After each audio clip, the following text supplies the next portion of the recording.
give not or under compulsion, for God's love a cheerful giver. Hindi po ito yung, ay cheerful ako. Halimbawa, 1,000, ano ang 10% doon? 100. Ay, kasi may percent ako, 50 na lang. Hindi, pumunta ka dito, ay, meron akong 50, isushoot ko na. Hindi ganun yun, brothers and sisters. Sa atin po, ang nakakaalam lang yan, hindi si Pastor Maya, si Senior Pastor Lito. Siya po ang nakakaalam. Sinasabi ko po sa inyo, yung walang-wala, tapos pagbibigay, pero masaya.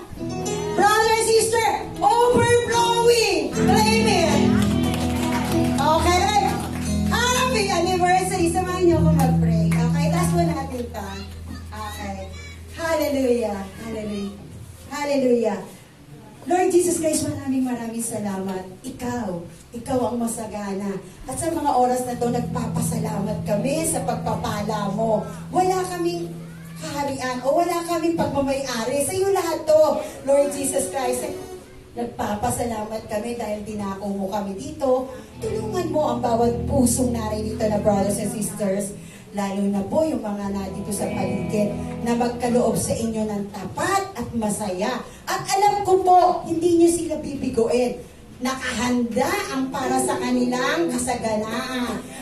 Father God, sa pangalan ng iyong anak na si Jesus, maraming salamat po. At alam ko pong marami pang anniversary sila. Amen. Dahil sa pagpapala mo. Pagpalain mo ang brothers and sisters na narito na kalakasan ng katawan, ang kagalingan, kasaganahan, yung protection, yung promotion, lalo na po yung kanilang mga pamilya, Father God. Maraming salamat po sa pangalan ng iyong anak na si Jesus. Amen.